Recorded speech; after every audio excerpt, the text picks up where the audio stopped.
chapter 39 of Exodus, and we'll begin with verse 1.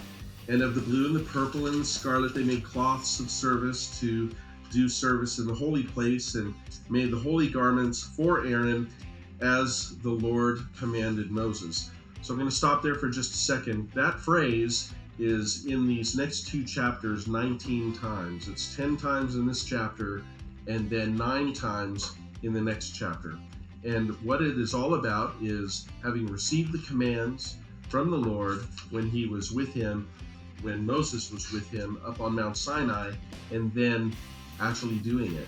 And it's an important thing to emphasize, because when the Lord speaks, when the Lord reveals, when the Lord shows us aspects of his word that he wants us to employ, to put into action, that we need to be careful to hear the commands, to hear it rightly, and then to do them as he's spoken, and to fulfill those things. And so we see that Moses had done that. We'll come to that at the end of this in chapter 40 as well, but that with regard to the holy garments and with regard to the ephod and the breastplate and all of these things, everything that related to the building of the temple, and how even the clothing of the priests were part of the tabernacle. I said temple earlier, but part of the tabernacle, that it's all part of it.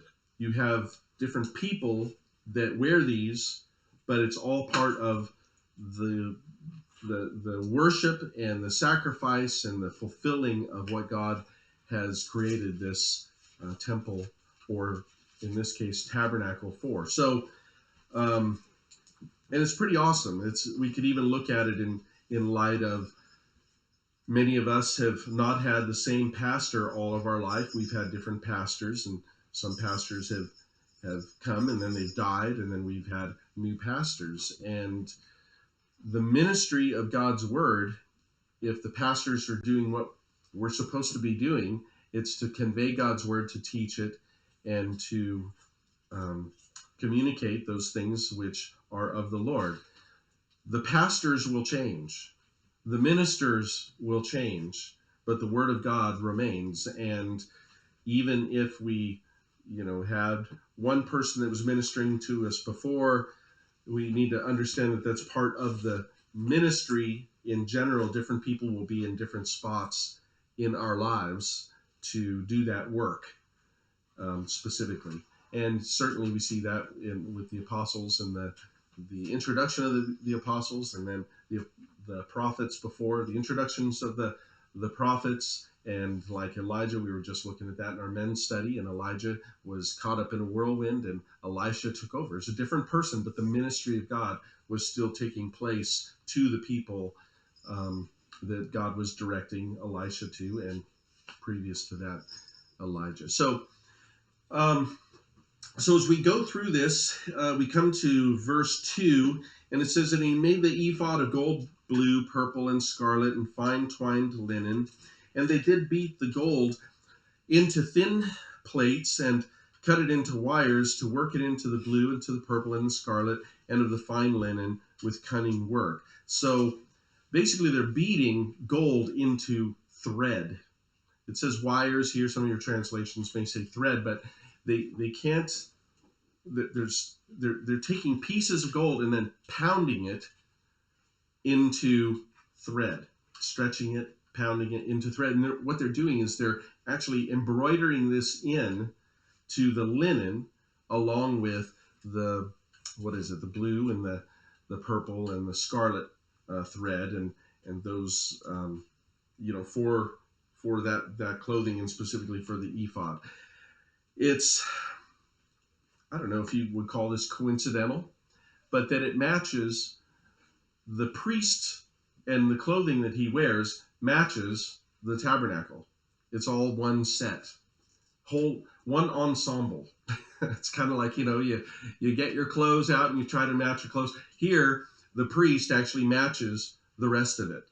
And it's actually been been noted, came across this a couple weeks ago, but it's been noted that not only are the colors, so blue represents heaven, and then purple, royalty, scarlet, um, the sacrifice that was taking place, the gold, the royalty as well, or the deity there. But that Jesus, when he was on the cross, he had those things as well. You saw that, upon him. You saw his royalty, but then you also saw the colors in sort of a strange way, in a literal sense. You saw the purple and the blue marks of the beatings, and you saw the cuts and the blood as well. So if we think of the tabernacle in that sense of Jesus at the cross, it becomes very vivid and maybe even a little bit alarming in terms of the sacrifice, because that's what the tabernacle was all about. It was about meeting God, but in order to meet him, there needed to be a work of redemption first, or atonement, to take place. So, okay, we'll move on. In verse 4, it says, they made shoulder pieces for it to couple it together. By the two edges was it coupled together, and the curious girdle, or that's the band there, of the ephod that was upon it was the same, according to the work thereof, of gold, blue, purple, and scarlet, and fine twined linen. And the fact that, again, that it was, all of these elements, and then you have the fine twined linen, which represented, righteousness, because it was all white, that, again, there's this match to the rest of the tabernacle itself. And they wrought onyx stones enclosed in ouches, or settings, of gold, graven as signets are graven, with the names of the children of Israel. And he put them on the shoulders of the ephod, that they should be stones for memorial to the children of Israel, as the Lord commanded Moses. So what's happening here? There's these onyx stones. There's two of them on the shoulders. So you've got the ephod, and then you're going to have the breastplate. So the ephod is a coat, or a linen garment that has all this embroidery in it, and then you're going to have the actual breastplate, which we'll talk about here shortly. But as far as the ephod itself, on the shoulders were these onyx stones, and written or engraved on these onyx stones were the names of the children of Israel. And as we talked about when we went through the study before of the creating of these, it's as though the high priest is bearing upon his shoulders the burdens of Israel. And so when he is there on the Day of Atonement and laying hands, not, of course, he had already had or made a sacrifice for himself, but then when he went and there was an offering and a sacrifice for the sins of Israel, that he's bearing that upon his shoulders. He's bearing the people upon his shoulders, is what the significance of that would be. And the fact that they're onyx stones or black can speak in terms of the sin that's upon the shoulders of the high priest. And then later on, as we hear about the breastplate, that's what's covering the heart. So it's like the children of Israel are over the heart of the high priest, and how he's representing them in that regard, and how they're all jeweled. So every one of them is a separate jewel, unique, but all part of that same breastplate. So I'm getting ahead of myself in that, but it is very, very remarkable how God in his foresight, or God in his plan, has this as a foresight of Jesus, and how the high priest is bearing people. He's not just a high priest, but he's someone who is representing the people in, from the standpoint of the burden of the sin, and from the standpoint of the heart of the people itself. So moving on, we get to verse 8. And he made the breastplate of cunning work, like the work of the ephod, of gold, blue, and purple, and scarlet, and fine twined linen. And it was foursquare, and they made the breastplate double, a span, which is about 9 inches, Usually that's the span of the hand, so that would be something like this, which that's not 9 inches, but whatever. Maybe they had longer fingers and smaller hands, whatever. So about 9 inches, and thereof, and a span and the breadth thereof being doubled. So you had this breastplate, which was basically about 9 inches square. Okay. And then going on from there, in verse 10, it says, and they set in it 4 rows of stones. The first row was sardius and topaz and carbuncle. This was the first row. Second row, emerald, sapphire, and diamond. The third row, ligure, agate, and amethyst. The fourth row, beryl, onyx, and a jasper. They were enclosed in ouches or settings of gold in their enclosings. And the stones were according to the names of the children of Israel, 12 according to their names, like the engravings of a signet, everyone with his name according to the 12 tribes.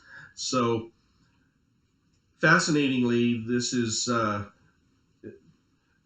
know that they've got this worked out, but when I was looking at how they did the breastplate, they had different stones. There was not a consensus on the study of what the stones were and where they were. We have the names of them, but the colors, if you go to different, you search this out, and it's just like, why is that one different from this one if they're both supposed to be the same? What happened there? So I'm going to trust, and we should probably trust, that when the temple is built and the high priest is given this ephod with the breastplate, that they're going to have that all worked out. In fact, they probably already have it all worked out. Now we just don't necessarily see it. So again, this is even references trying to find it to the Temple Institute, and there's conflicting info. So whatever, maybe they're calling one type of stone another type of stone. But the important aspect of this is that everyone has his own name on it, every tribe, and everyone is unique from one another. And there are 12 separate stones, and 3 by 4. So very, very fascinating how that would be. And again, the symbology is that Israel's over the priest's heart. Okay, and more detail about the breastplate. They made upon the breastplate chains at the ends and wreathen work of gold, and they made 2 ouches or settings of gold and 2 gold rings, and put the 2 rings on the 2 ends of the breastplate, and they put the 2 wreathen chains of gold in the 2 rings at the ends of the breastplate, and 2 ends of the 2 wreathen chains were fastened in 2 settings, and put on them the shoulder pieces of the ephod before it. And they made the 2 rings of gold, and they put them in the 2 ends of the breastplate upon the border of it, which was on the side of the ephod inward. And they made 2 other golden rings, and put them on the 2 sides of the ephod underneath, and toward the fore part of it, over against the other coupling thereof, above the curious girdle of the ephod. And they did bind the breastplate of his rings unto the rings of the ephod, and with a lace of blue, that it might be above the curious girdle of the ephod, and that the breastplate might not be loosened or loosed from the ephod, as the Lord commanded Moses. So the primary takeaway that I get from that is that the ephod and the breastplate is all integrated, that there's no separating it. When the priest puts on that ephod, he's putting on the breastplate. It's almost like, in fact, there's actually going to be a reference later having to do with the garment that goes on under it, that it's like a coat of mail or like a coat of armor, that he puts this on, and he is now the high priest. He's not the man anymore. He is the high priest fulfilling the role that he's been ordained to fulfill. So he places this on, and again, it's just part of the furnishings here in the tabernacle itself.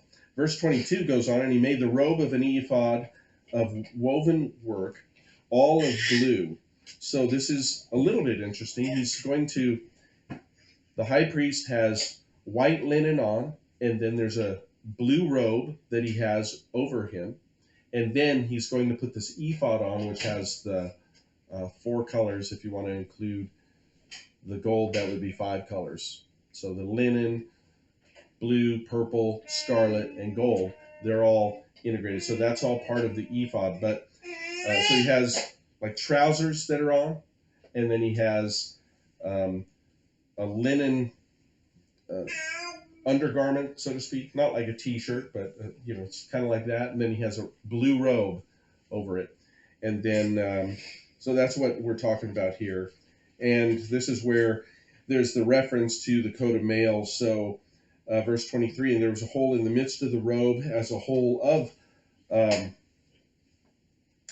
coat of mail, with the band round about the hole, that it should not rend. So they made upon the hems the robe. Let me read that again. And they made upon the hems of the robe pomegranates of blue and purple and scarlet and twined linen, and they made bells of pure gold. And they put the bells between the pomegranates upon the hem of the robe, round about between the pomegranates. Verse 26, and the bell and the pomegranate, a bell and a pomegranate, round about the hem of the robe to minister in, as the Lord commanded Moses. Now, the bells and the pomegranates, those could just be bells on the bottom and little pictures of pomegranates. And for them, I don't know that they really put together what's going on there. But as we look through the Bible, we see certainly the pomegranates are a fruit, and the bells would represent kind of like the gifts of the Spirit. You remember, I've got a reference here from 1 Corinthians 13. Though I speak with the tongues of men and angels and have not love, I've become a sounding brass and a clanging cymbal. So the bells would represent, they're bells. They're not clanging brass or sounding cymbals. They're not a loud, obnoxious thing, but it's just there's a subtlety and a quietness which really speaks of the gifts of the Spirit when they're working. Tongues are not intended to be something that's loud and obnoxious. A tongue is actually a declaration to God. It's a praise to God, as we see all throughout the New Testament. Whenever tongues are given, it's a declaration. It's declaring the wonderful works of God, and it could be praise, but it's not it's not an obnoxious thing. And so further, when we see the pomegranates there, the symbol there is the fruit of the Spirit: love, joy, peace, patience, kindness, goodness, faithfulness, gentleness, self-control. That those are all along the hem of the garment of the priest. So it's interesting that they're interwoven with one another. Sometimes you can't tell. You've got, is that a gift of the Spirit or is that a fruit of the Spirit? And you can sort of define it, but when they're both working hand in hand, one is evangelical. The fruit of the Spirit is very evangelical, but the gifts of the Spirit are too. And it's something that makes a noise and that gets your attention, but there's a subtlety to it. It's not the subtlety in that it's you might look upon it, but it's not something that arrests you necessarily. It's something that's just there, and you can be arrested by the implications of it. But the actual work of the gifts of the Spirit and the actual work of the fruit of the Spirit is unarresting. It's unalarming. It's something that you see and behold. So as we go on, verse 27, and they made coats of fine linen. So this would be sort of like the undergarments here. They made coats of fine linen of woven work for Aaron and his sons, and a mitre of fine linen, and goodly bonnets of fine linen, and linen of breeches of fine twined linen, and a girdle of fine twined linen, blue and purple and scarlet, of needlework, as the Lord commanded Moses. And then you have the crown here where it says, and they made the plate of the holy crown of pure gold, and wrote upon it, like unto the gravings of the signet, holiness to the Lord. And they tied it unto the lace of blue, and fastened it on the high upon the mitre, as the Lord commanded Moses. So the mitre is sort of like a linen crown, and then they place this gold plate there to convey holiness, to the Lord. Let's see, verse 32. And thus was all the work of the tabernacle and of the tent of the congregation finished, and the children of Israel did according to all that the Lord had commanded Moses, so they did. So the furnishings, all the clothing, all of this, and it's all sort of summarized here. And then it goes on, and they brought the tabernacle unto Moses, the tent and all the furnishings, the taches, the boards, his bars, his pillars, his sockets. Again, we've talked about that before, where it's a personal. All of these parts are not just the taches, the rings, the pillars, and so on, but they're his. There's a personal possessive aspect of this. Speaking again of this being like Jesus, the tabernacle being as though it was Jesus as he tabernacled or dwelt among us, which is, incidentally, that's all found in John chapter 1, I think it's verse 4 or 5, where it says that he dwelt with us. The literal word there is tabernacled with us. So some translations don't say that, but that's the background on the word. Okay, so where are we? We're at verse 34. And the coverings of ram skins dyed red, and coverings of badgers' skins, and the veil of the covering, and the ark of the testimony, and the staves thereof, and the mercy seat, and the table, and all the vessels thereof, and the showbread, and pure candlestick, with the lamps thereof, with the lamps to be set in order, and all the vessels thereof, and the oil for the light, and the golden altar. So we're at verse 38 here. And of the anointing oil, and sweet incense, and the hanging of the tabernacle door, and the brazen altar, and the grate of brass, and his staves, and all his vessels, the laver, and his foot, the hangings of the court, his pillars, his sockets, the hangings of the court gate, his cords, pins, vessels of the service of the tabernacle for the tent of the congregation, the cloths of the service to do the service of the holy place, and the holy garments for Aaron the priest, and the sons' garments to minister in the priest's office. So again, this was all about meeting God. It's all about fellowshipping with God. That's what the whole tabernacle was about. Just as a quick note, remember something to always be mindful of. When the high priest came into the Holy of Holies, what was he coming there to do? He was coming there to offer a sacrifice and to have this meeting on behalf of the people before God. And where did God dwell? Did he dwell in the box of the Holy of Holies? Of the Ark of the Covenant in the Holy of Holies? No, he dwelt above the mercy seat, or at the place of the mercy seat. And it's always important for us to remember that God is merciful, that's where he dwells.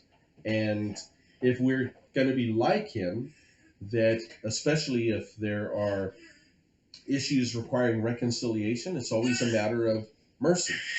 That we prepare a place for mercy, that God's prepared a place for mercy for us to be able to come and have this fellowship on the basis of his forgiveness.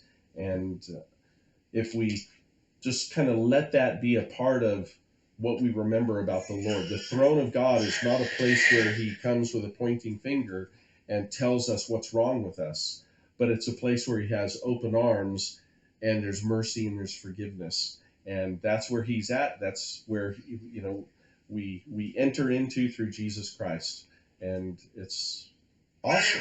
And we need to, that's the message. If we're going to share a message, let's share a message that God's merciful, that he's forgiving. And yes, he's exacting and he's holy, but he's also forgiving. And he dwells above the mercy seat. So let's see, we come into verse 42. According to all that the Lord commanded Moses, so the children of Israel made all the work. And Moses did look upon all the work, and behold, they had done it as the Lord commanded. Even so, they had done it, and Moses blessed them. So here it is.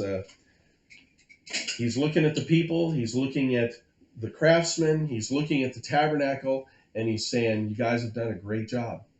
He's blessing them. God bless you for doing this work. And then we're going to find out that God really ends up blessing them, because he's going to end up dwelling in their midst here shortly. So in verse 1 of chapter 40, the Lord spake unto Moses, saying, on the first day of the first month shalt thou set up the tabernacle of the tent of the congregation. So first day of the first month. So you'll remember they left on the 15th day of the first month, the year prior. And so this amount of time is going by, and they've been chased by the Egyptians. They've gone through the Red Sea. They end up there crossing over the Red Sea. They have an encounter, a fight, a war with the Amalekites. And then after that, they end up at Mount Sinai. And then they're there at Mount Sinai for, well, we know that the law came down to the people on the 50th day, or at least that's the tradition there, that the law came down to them on the 50th day. But then Moses went back up. He went up twice to receive the tablets, the first one, and then you had the issues that took place with the golden calf, and then he went back up again. So that's 40 days, 40 nights, the span of time in between. And all of this time, after they got the tablets the second time, it's about 6 months' time to build all of this stuff. They've had about 6 months to build all of this, and now they're coming all the way around to the first of the year, and God's telling them, okay, this is what I want you to do. First day of the first month, set up the tabernacle. You've got everything made. I want you to go ahead and set it all up now. And so that's what we're talking about here in verse 2. In verse 3, it goes on, and thou shalt put therein the ark of the testimony, and cover the ark with the veil. And thou shalt bring in the table, and set it in order, all the things that to be set in order upon it. Thou shalt bring in the candlestick, and light the lamps thereof. So keep in mind, so what's up with the ark of the testimony? They cover that with a veil. That's how they transport it. It's covered. And sometimes you'll see, I remember seeing Raiders of the Lost Ark, and they had a picture. He said, look, Jones, look, Indiana Jones. And they said, this is what we're talking about.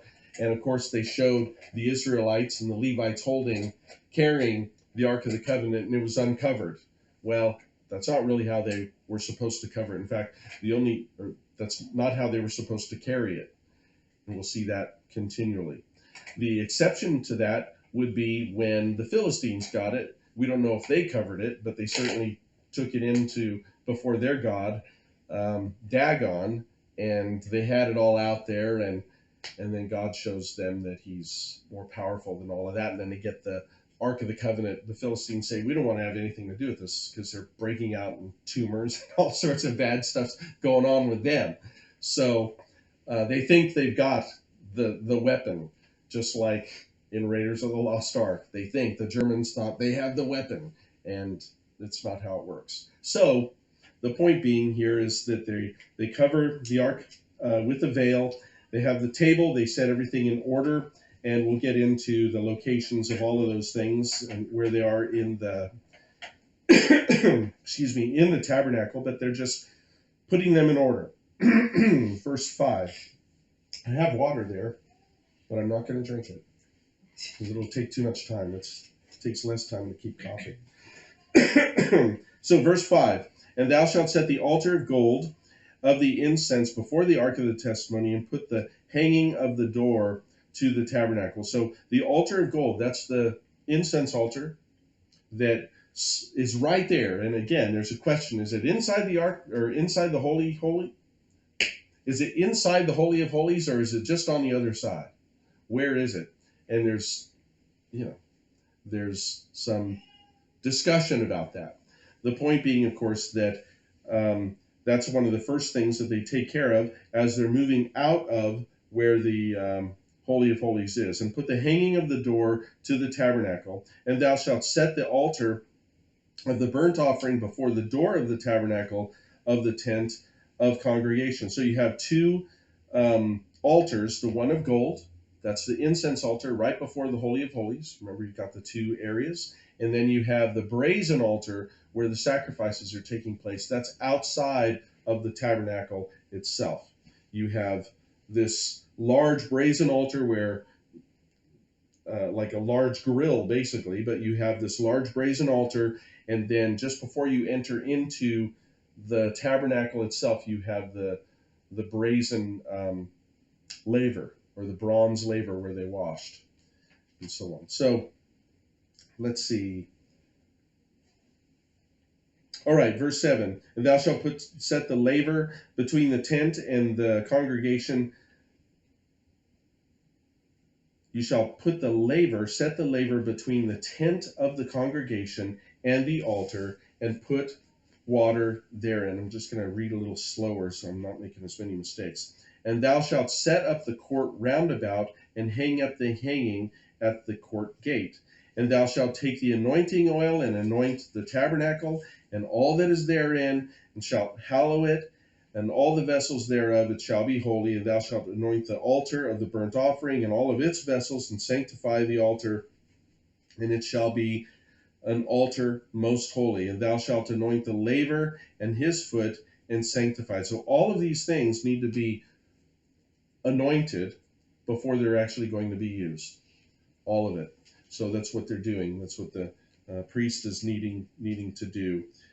Specifically, I think it's Moses that's doing it, because in verse 12 it says, And thou shalt bring Aaron and his sons unto the door of the tabernacle of the congregation, and wash them with water. And thou shalt put upon Aaron the holy garments, and anoint him, and sanctify him, that he may minister unto me in the priest's office. So this is an example of where we see Moses really acting in the role as truly the first intercessor, because he's the one that's anointing those who are going to be the high priests and functioning in that role. So he's the guy who's doing that. He's going through and doing this work, washing Aaron, making sure that he's got the clothing on, sanctifying him, anointing him, sanctifying him, and so on.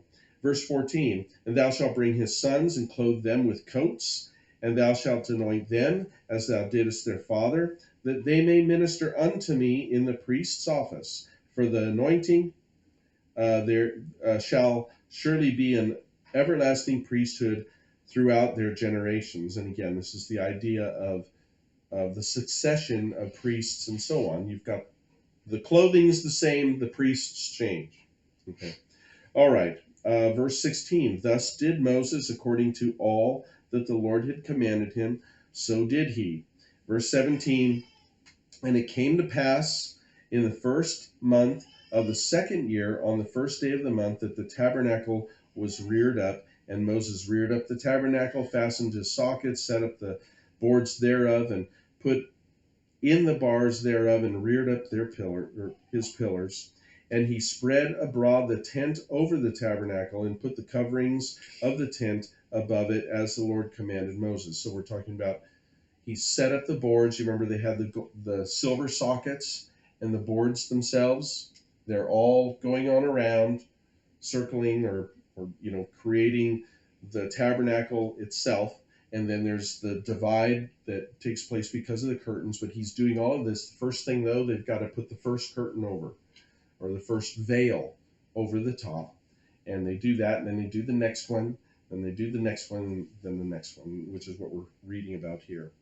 And then, after those were all in place, then, let's see,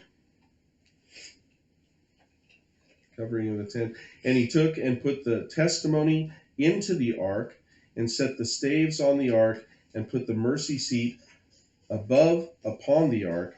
And he brought the ark into the tabernacle, and set up the veil of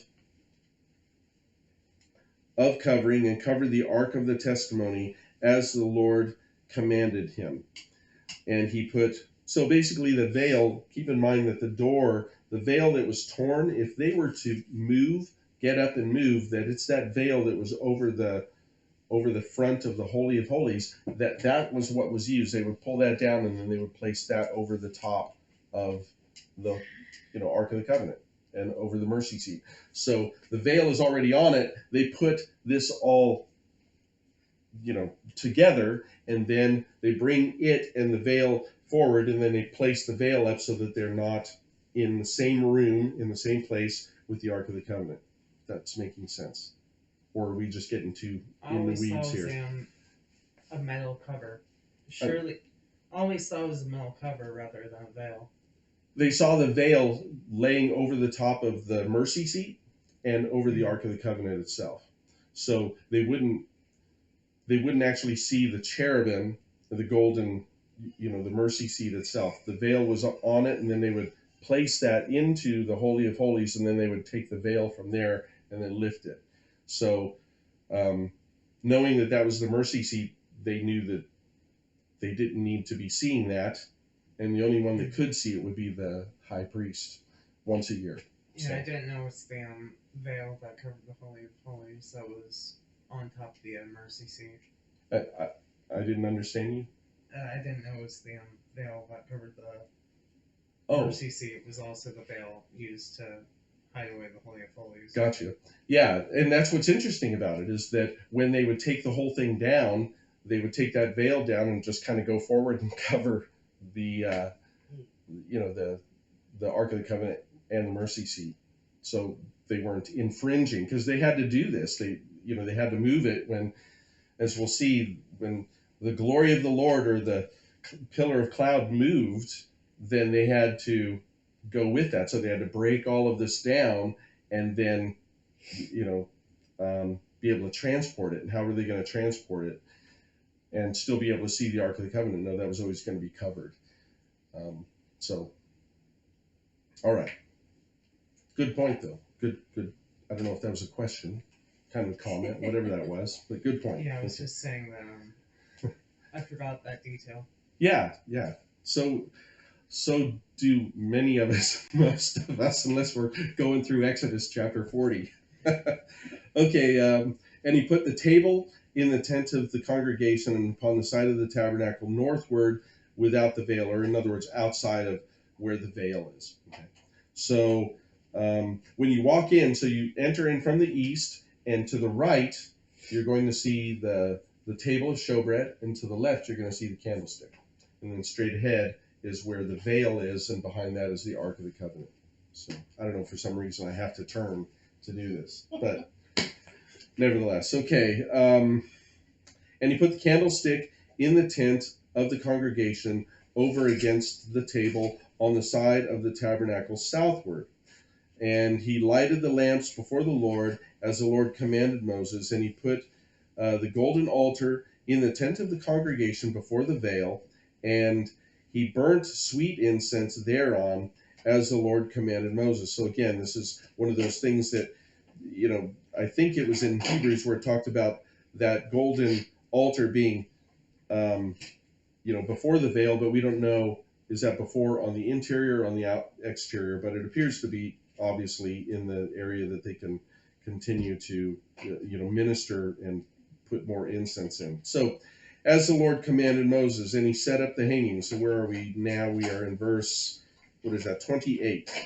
And he set up the hanging of the door of the tabernacle, and he put the altar of burnt offering by the door of the tabernacle of the tent of the tabernacle, and offered upon it burnt offerings and the meat offering as the Lord commanded Moses. So here we're seeing, the first offerings. And he set the laver between the tent of the between the tent of the congregation and the altar, and put water there to wash withal. And Moses and Aaron and his sons washed their hands and their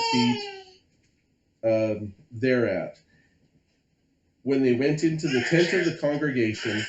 And when they came near unto the altar, they washed as the Lord commanded Moses. And this is the last, as the Lord commanded. We've been through 19 of those again. So then we get to verse 33. And he reared up the court round about the tabernacle and the altar, and set up the hanging of the court gate. So Moses finished the work. Now, this is, when we were praying earlier, we were talking about graduation and so on. This is a monumental thing here. Not only did Moses get the instructions for it all, and then he put all this together, and he was directed toward the people who would be the craftsmen and so on, but he actually finished the work. And that's one of those where it's significant enough where we can, at least for me, I'm thinking I want to circle that or underline it. So Moses finished the work, because if people started the work, how many people are there in the Bible that started the work, and if they didn't finish it, we'd be in trouble, like Noah. if Noah didn't finish the work, there would be trouble. He would be wiped out. His family would be wiped out along with everyone else. Noah finished the work, and then he went into the ark. Nehemiah finished the work. He completed the walls around Jerusalem. He finished the work, and I think it was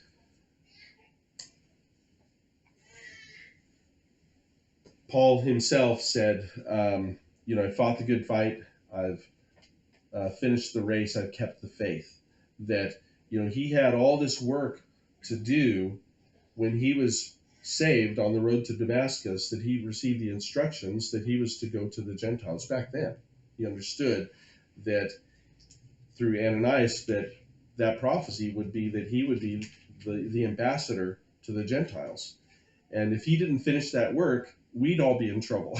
We wouldn't have the doctrine if he wasn't writing the letters.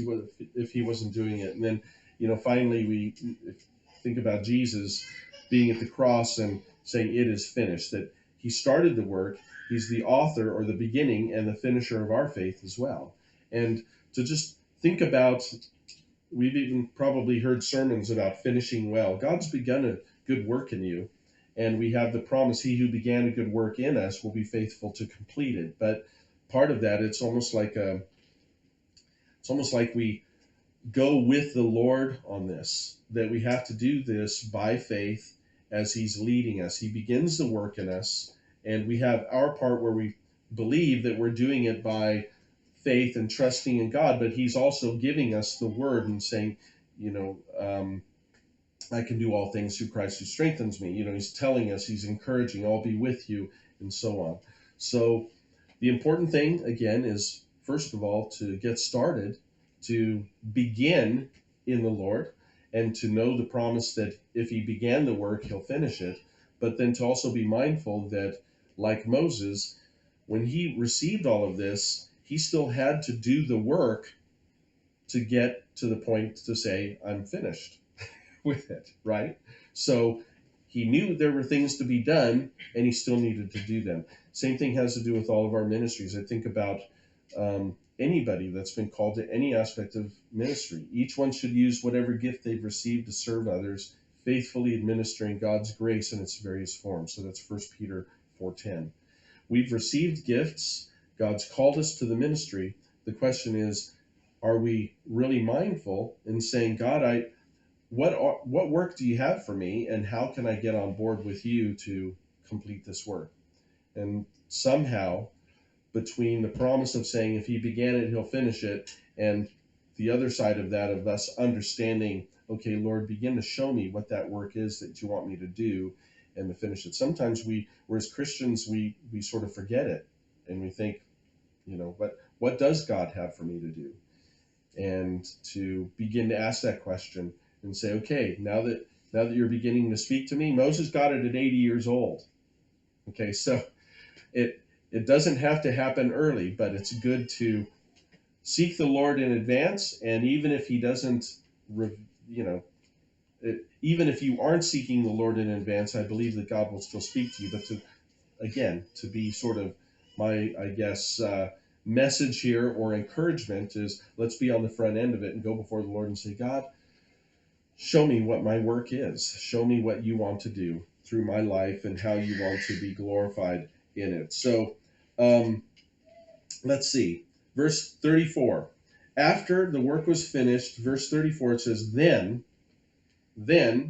after it was all done, a cloud covered the tent of the congregation, and the glory of the Lord filled the tabernacle. So there's this big cloud that covers the tent itself, and then the glory of the Lord fills it, this shining glory. Verse 35, and Moses was not able to enter into the tent of the congregation because the cloud abode thereon, and the glory of the Lord filled the tabernacle.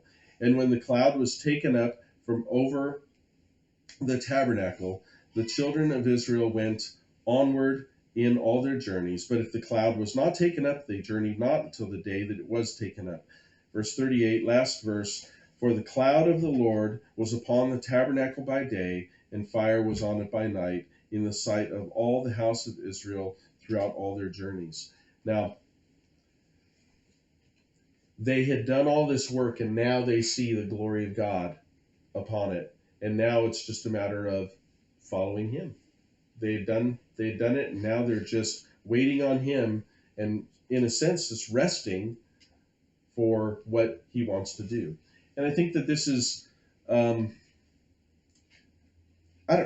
it should be encouraging to us that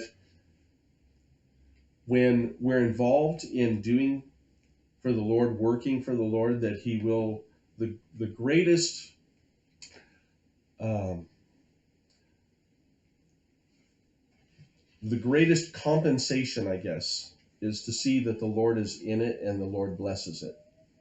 So if we're doing something for him, and then once we've done it, then you see that fruit that takes place, that work of the Lord, that encouraging thing, and they're able to look upon that. And that should be something that would continue to encourage them. It would be, forever with this group, even though they ended up going awry, that it was ever before them. So that's it.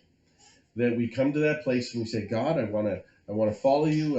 If you've got instructions, help me to be faithful. I want to go after you, and I'm just trusting that your glory is going to be seen as a result of what you want to do, and my participation, our participation, your participation in it. That he'll be there and he'll show himself through that. There will be his glory seen.